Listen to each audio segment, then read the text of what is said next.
Hi everyone, so we're just going into the much adored and Tony Award winning revival of Oklahoma. Fantastic reviews already. Here we go here, so there's the cast board there. And it's at the Circle in the Square Theatre. Apparently this is the most astonishing Oklahoma we're ever going to see, so I'll come back and let you know as we take our seat.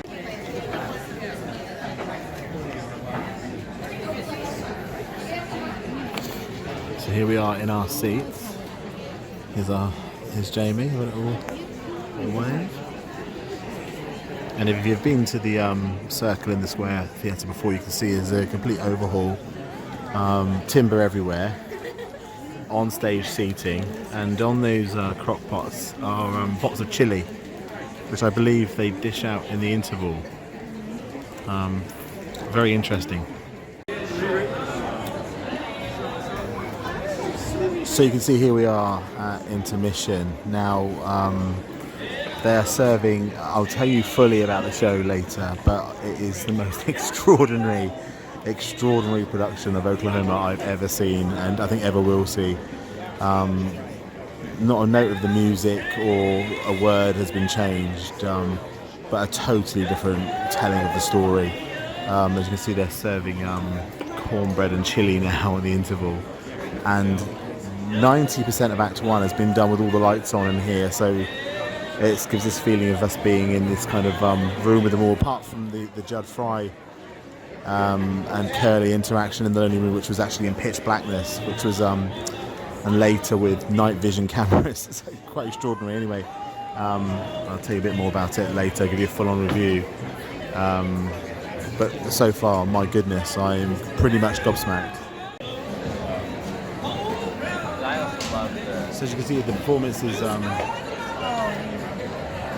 pretty much in the round. You see behind me here.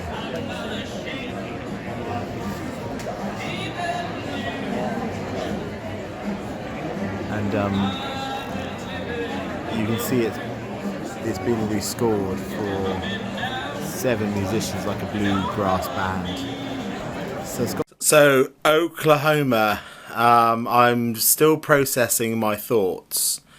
So let me explain. You saw some clips earlier. So this is the revival of the recent revival of Rodgers and Hammerstein's Oklahoma. Not that you'd recognise it. Let me give you a bit of a history. They did a college production, a trial experimental piece, focusing more on the words and not thinking of it as a musical. That then ran in a place called St. Anne's Warehouse in Brooklyn year before, and it's extended a couple of times, and finally got brought to Broadway about 8-9 months ago. So you saw as you walk in, this is a very different interpretation of Oklahoma. Firstly, they're going for this very immersive feel. As you saw, the idea of the set when you walk in, the whole thing. So it's playing at Broadway's Circle in the Square Theatre, which is normally a round-seated theatre, and they've turned the whole place into kind of like a box social. So lots of timber with all the way around racks of guns all mounted on the walls. The timber's even on the floor. And that is how. So on the stage, you'll see this tables with food on, pots of chili and cornbread, which they serve in the interval, and also audience sat on these tables as well. There's a small band, so the band is comprised of 7 people, including a musician on stage. Curly plays the guitar as well, and it has been reorchestrated to sound like a bluegrass country type score. So often the actors sit with their mics and play and sing some of the tunes. Gone all of the dance routine, so there's no big high kicking dance routines. There's a cast of 12, all of whom are pretty much on stage all the time. There's a flat across the back with there's doors in and out, and that is pretty much it. So when the ensemble come on at the beginning, they stay on. Now, so what's different about Oklahoma? How can you do Oklahoma different? Now, the incredible thing about this production is they have not changed a note of the music, they have not changed the lyric, and they have not changed a word of the libretto. So the words that they use are exactly the words. Now, you would not believe it. You would not believe how by just slightly changing the way they say things, they have turned the show into a sexy, aggressive, dark piece in which Curly is pretty much sociopathic. There's a very interesting thing that happens in the show is they never, initially for the first 20, 30 minutes, do not turn the lights off in the auditorium. So you're all sat in the same lighting as the rest the rest of the cast until we get to Judd Fry's Lonely Smokehouse, which then play in complete pitch blackness, and all I could see were the two exit signs, which later they then go ahead and use a night vision camera to capture. The Dream Ballet is still there, intact, played with the country band and performed by one dancer. And songs like Many a New Day, etc., are all so laugh out loud funny. But the four ensemble girls, so Gertie Cummins, Ado Annie, Laurie and Aunt Ella are the only females in the ensemble as well as the cast, and there's also a principal dancer. So they do Many a New Day, literally shucking corn. Corn's going everywhere in the most aggressive, sexually frustrated way you could ever manage. Again, bringing a whole new meaning to that song. And yeah, I was literally gobsmacked watching it. The other thing as well that I think is, so Daniel Fish has directed this production, and I've read a little bit about it, and basically they started off by literally just listening to the words, and some of these scenes, like you get at the auction scene, the scene near the end where after they've, spoiler alert, but I'm sure there's not anyone around that doesn't know Oklahoma, but when Judd Fry gets shot at the end with the gun that he brings to Curly's wedding as a present, all of those scenes, all those lines that are normally said fast-paced and, you know, comically, while they cover up this murder, which when you think about it, how was there ever a comical scene where they sort of got rid of this guy and sent Curly back off in his surrey with Laurie to enjoy his wedding? Now in this production, they slow those lines down, and you get this feeling that actually this was a community that was not going to suffer any tolerance of anybody different. And actually, where did gun crime come from in the US? You know, they were tolerating these crimes, and they actually cover up this murder. And I think I will never forget. I mean, I saw the show on Saturday night. It's now Monday afternoon, and that last scene of Curly and Laurie stood in their wedding outfits, all white, splattered in Judd's blood, as they do these last scenes, were sinister. So let me tell you a bit about the production. You can get an idea. It was not your grandma's Oklahoma. It was not the Oklahoma that I was in 20 years ago. And, you know, I've never ever seen anything like it. And I've never been a show that I've really liked. But I was literally thinking about it 2 or 3 days later. And to have this very dark message of, well, you know, how was the West really won when they're shooting people and covering it up in these communities?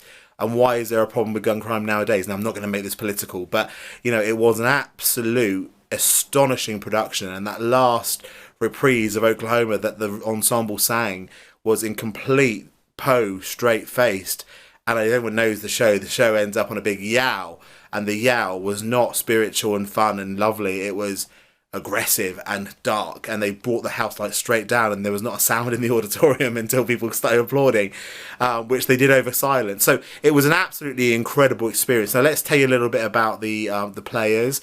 Mary Testa, now she's been on Broadway a lot. She plays Aunt Ella. Now one of the interesting things that they do with her early days, she's making cornbread but out of made packets. Which is a bit of a nod towards kind of commercialism as the world's gone on. Costumes were very simple. They were the basic costumes. Rebecca Naomi Jones was Laurie, so obviously an actress of colour, who sang the songs like many not only in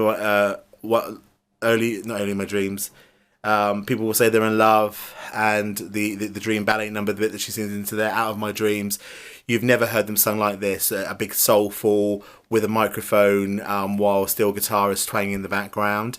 Ali Stroker is an absolute genius. So Ali Stroker won the Tony Award this year for Best Supporting Actress in a Musical for this portrayal of Ado Annie. Now Ali is an actress who uses a wheelchair to play the role all the way through, and to see a young woman embrace that disability with verve and energy and fun and embracing her sexuality, I mean, nobody else in that category stood a chance this year. And also Patrick Vale. Now, Patrick Vale's portrayal of Judd Fry was unlike anything I've ever seen. Judd was played complex, soft-spoken, charming, gentle, almost psychotic. And when you see the close-ups of their screens, which are projected around the set, when they're doing the bit in the darkness, and when Judd's singing, when Curly sings "Old Judd is Dead," the Judd Fry number. He has tears pouring down his face. It is quite, my stomach's gone over thinking about it. It is quite the most extraordinary production. So if we get the chance to see it in the UK, do not hesitate, book today, or if you're going to go to New York, make it on top of your list for things to see. Oklahoma at the Circle in the Square Theatre, directed by Daniel Fish. Absolutely extraordinary, a 5-star production, but do not go expecting leaping and kicking. Now, funnily enough, I'm going to Chichester in a few weeks to see their production of Oklahoma, which I'm guessing may be a bit different, but wow, what a production. Also, they serve chili and cornbread in the interval, so that's also a cool thing. Now, before the curtain comes down today, please do, as always, please subscribe. So great. I've met a lot of New York people, subscribers this week, so thank you for that. Thank you for your comments on Twitter. On Twitter, I am at Adam Amdram. On Instagram and Facebook at AmdramAdam. Please subscribe, please like, please comment, please share, and I look forward to see you on the aisle soon with many more of our New York vlogs, what happened last week, and sum up of the shows we saw, and more to come. See you soon. Thanks. Subscribe. Bye.